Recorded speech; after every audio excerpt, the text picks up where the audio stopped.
Do të njeni tani me Julian Malasin, një 29 vjeçar nga Fieri, I cili punon për 1 vit e gjysmë si menaxher I politikave të shoqatës amerikane të industrisë kimike. I ardhur në Shtetet e Bashkuara 14 vjet më parë, së bashku me prindrit dhe 2 vëllezërit e tij, Juliani I thuaj se çdo ditë është në kontakt me ligjvënës dhe përfaqësues të lartë politikës amerikane. Por përveç cilësive profesionale, Juliani është përgëzuar edhe si një prej djemve më të hishëm të Kongresit Amerikan, sipas një sondazhi që organizoi revista Hill. Për më tej të ndjekim kolegen Mirela Milori. Vi çdo ditë në Kapitolin Amerikan, edhe kemi takime me senatorë ose me kongresmena. Edhe është punë e mirë, më pëlqen. Po. E prezanton veten që nga Shqipëria kur takohesh me ta?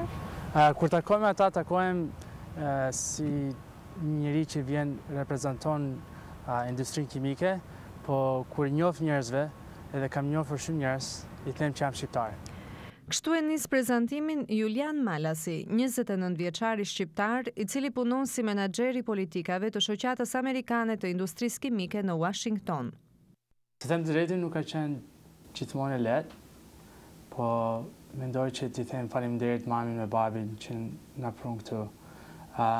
Në vitin 1997, babi fitoi një lotëri amerikane, që është nga Departamenti I State në Amerikë, edhe 7 muaj më vonë erdhëm pa folur gjuhën, pa pasur shumë lek në një vend të huaj.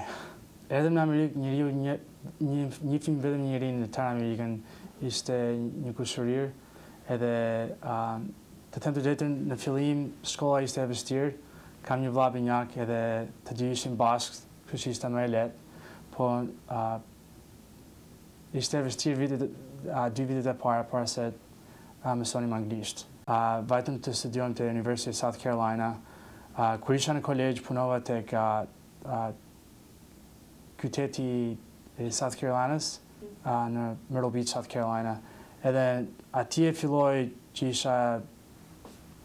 kisha kuriositet për politikën, për procesin. Edhe nuk ishte, u mundova ta merja këtë punën, edhe më thanë 3-4 herë jo. Unë nuk isha njerëz që të më thoshte të merr në telefon. Edhe në Amerikë, po nuk isha shumë miq. Edhe në Amerikë është si në Shqipëri, po nuk njeh njeri, është e vështirë që gjesh punën e parë. I rritur në një familje tradicionale shqiptare, pavarësisht jetesës prej 15 vitesh në Amerikë, ai dëshmon se nuk ka hequr dorë nga traditat shqiptare. Kjo është baklava. Ne ka bërë mami këtë? Po. Edhe kjo ishte për ditëlindjen time.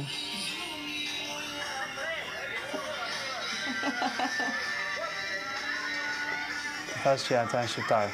Jemi të tërë shqiptarë. Përveç arritjeve profesionale, bazuar në arsimimin e tij në Shtetet e Bashkuara, Juliani është renditur dhe si një prej 50 njerëzve më të bukur të Kongresit Amerikan, bazuar në një sondazh të përvitshëm që organizon revista Hill, e cila mbulon aktivitetet e Kongresit Amerikan jo vetëm në aspektin politik.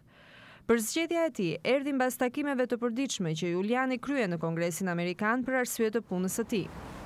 Juliani ishte I vetmi person që u rendit në këtë klasifikim, duke mos qenë punonjës I brendshëm I ndërtesës së Kongresit.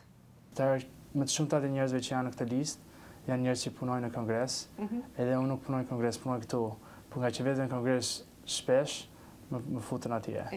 I rritur në Shqipëri, por I arsimuar dhe I mbrojtur në Shtetet e Bashkuara, Juliani nuk harron prejardhjen e tij, e madje thotë se për të Shqipëria zë një vend të rëndësishëm. Kam shumë qejf që Shqipëria të jetë pjesë në integrimin euro-atlantik dhe integrimin evropian. Edhe shpresoj që kjo do ndodhi afër. Edhe mbase është më mirë që të vetë në Shqipëri që të punoj atje. Po ka kaluar shumë kohë që jetoj këtu. E ke idenë që gjithë këtë përvojë që ke të shkosh dhe ta japësh në Shqipëri, e ke këtë dëshirë? Po, gjithmonë më vete mendja atje. Për Zërin e Amerikës, Mirela Milori, Washington.